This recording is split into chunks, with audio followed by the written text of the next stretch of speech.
حسد کرنے والے کے لیے بد دعا کی ضرورت نہیں، وہ تو پہلے ہی حسد کے آگ میں جل رہا ہے۔ زندگی تب بہتر ہوتی ہے جب آپ خوش ہوتے ہو، لیکن زندگی تب بہترین ہوتی ہے جب آپ کی وجہ سے کوئی دوسرا خوش ہوتا ہے۔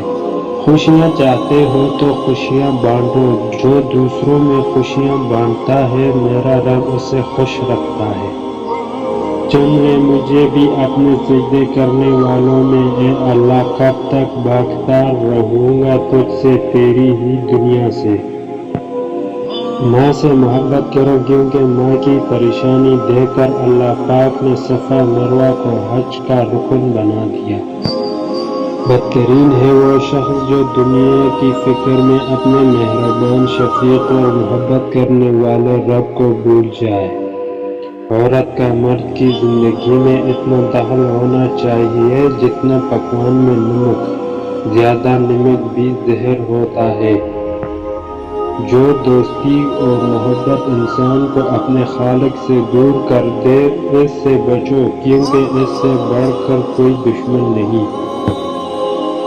ہمارا گھر چاہے کتنا ہی بڑا ہو، کپڑے کتنے ہی مہنگے اور خوبصورت ہو، ہم کتنے ہی امیر ہو، لیکن ہم سب کی قبریں ایک ہی جیسی ہوگی۔ ایمان اور حیا دو ایسے پرندے ہیں، اگر ان میں سے ایک اڑ جائے تو دوسرا خود بخود اڑ جاتا ہے۔ اصل طاقت برداشت کرنے میں ہے، انتقام لینے میں نہیں۔ جب تو کوئی چیز مانگے اور وہ تجھے مل جائے تو اس دن اللہ تعالیٰ سے جنت مانگ لے، ہو سکتا ہے وہ دن تیرے لیے قبولیت کا دن ہو۔ پہلے سوچو پھر تولو پھر جا کر بولو۔ آپ صلی اللہ علیہ وسلم نے فرمایا، جو شخص اللہ تعالیٰ اور آخرت کے دن پر ایمان رکھتا ہے اسے چاہیے کہ اچھی بات کہے ورنہ خاموش رہے۔ کائنات کی سب سے مہنگی چیز احساس ہے جو دنیا کے ہر انسان کے پاس نہیں ہوتی۔ جس سے اس کے والدین خوش راضی نہیں، اس سے اللہ بھی راضی نہیں۔ جس کا بھروسہ اللہ پر ہو ان کی منزل کامیابی ہے۔ جو شخص اللہ کا نافرمان ہو اس سے کبھی خیر کی امید نہ رکھو۔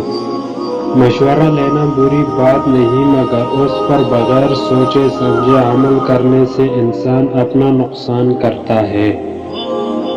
اللہ کو بھول گئے لوگ، فکر روزی میں تلاش رزق کی ہے، رازق کا خیال ہی نہیں۔